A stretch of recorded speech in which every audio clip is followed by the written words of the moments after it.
Alright everybody, what's going on? I am right outside Stimpy's right now. Game just ended about 30 seconds ago, and look, we were in there with them.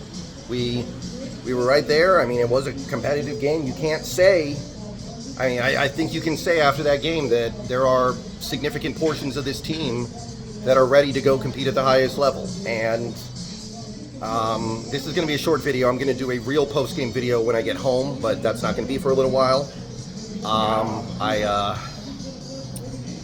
I got to give a big shout out to the defense, big shout out to McDonald. It started a little bit dicey, but they were dialed in when they needed to be, and they made all the plays to keep us in this until the very last second. So defense, McDonald, that's the real deal right there. Been a while since that Rams offense has struggled as much as they did in this one, so big shout out there. Offensive line, K9, AJ Barner, JSN always, JSN of course. There's a lot of stuff that you like, but we need to have we're gonna have to have some tough conversations this week, because I don't even need to say his name, you guys know. You can go ahead and go through. I'm recording this way. We're going to have some conversations this week about the quarterback. I don't think anybody who watched that game can come to any other conclusion than that this game is on the quarterback. I don't want to hear nothing about Myers.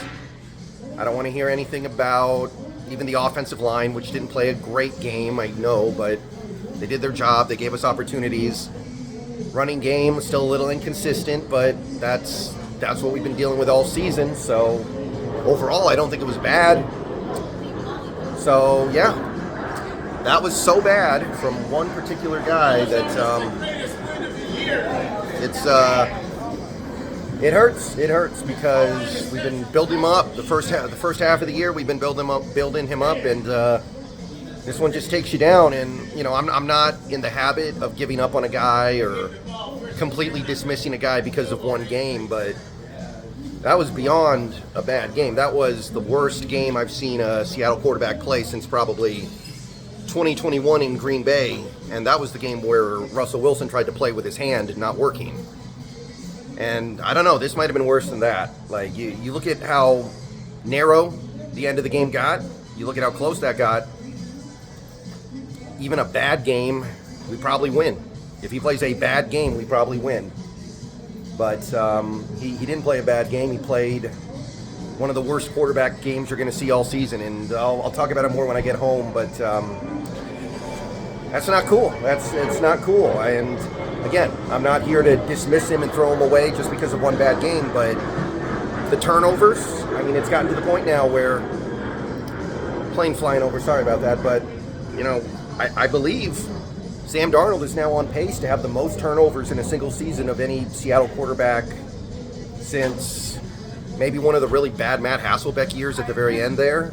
Maybe before then, I don't know. But in previous games, it wasn't a big problem. In this game, it was a massive problem, and it was the defining moment, the defining element of this entire game. So, not cool. That's not... That's not what we brought him here to do, and that's not what we pumped him up here to do. Pumped him up here over these last couple months to do. That was just really bad, unfathomably bad. All right, I'm gonna get out of here, get this video up, and then head home and do my normal post-game. No post-game stream on Bleacher Report today, by the way, because I won't be home for a while. So we're going to do the YouTube video and then the YouTube stream, and that's it. See you guys later.